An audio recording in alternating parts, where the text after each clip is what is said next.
நான் நேர்மையாக இருக்கிறேன், உண்மையாக இருக்கிறேன், எனக்கு மட்டும் ஏன் சோகமாக இருக்குது, ஏன் எனக்கு சோதனை வருது, ஏன் எனக்கு வேதனையாக இருக்குது, ஏன் எனக்குள்ள நோய் உருவாகுது, நான் என்னதான் அள்ளி கொடுத்தாலும் என்னை வந்து மாற்ற முடியல, நான் நல்லதை செய்கிறேன் எனக்கு வந்து இத்தனை துன்பம் வருதுன்னா எதுவுமே செய்யாமல் ஏமாத்துறான், திருடுறான், எல்லாமே பொய் பேசுகிறான், பஞ்சாயத்து பணத்துக்காக பஞ்சாயத்து பேசுகிறான், பல விதமான சோதனைலாம் உருவாக்குறான், அவன் நல்லாவே இருக்கிறான்.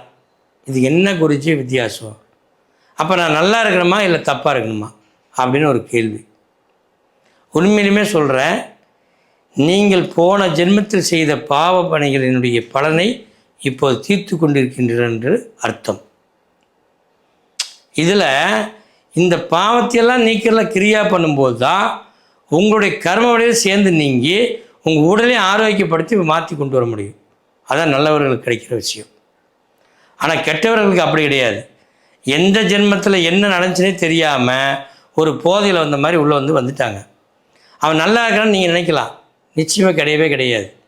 அதனால் நீங்கள் இப்போ செஞ்சுட்டு இருக்கிறதெல்லாம் பாவம்னு நினைக்க வேண்டாம். பாவ வினைகள் முன் ஜென்மத்திலிருந்து வந்தது, நாம் நீக்கிட்டு இருக்கிறோம்னு அர்த்தம்.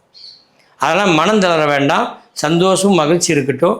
கர்மாவனுடைய வினைப்பயன் வந்து பாவத்தை நீக்கிறதுக்கு கிரியா பண்ணும்போது உங்களுடைய எல்லாமே சந்தோஷமாக மாறிடும், உங்கள் வாழ்க்கை பொக்கிஷமாக மாறிடும்.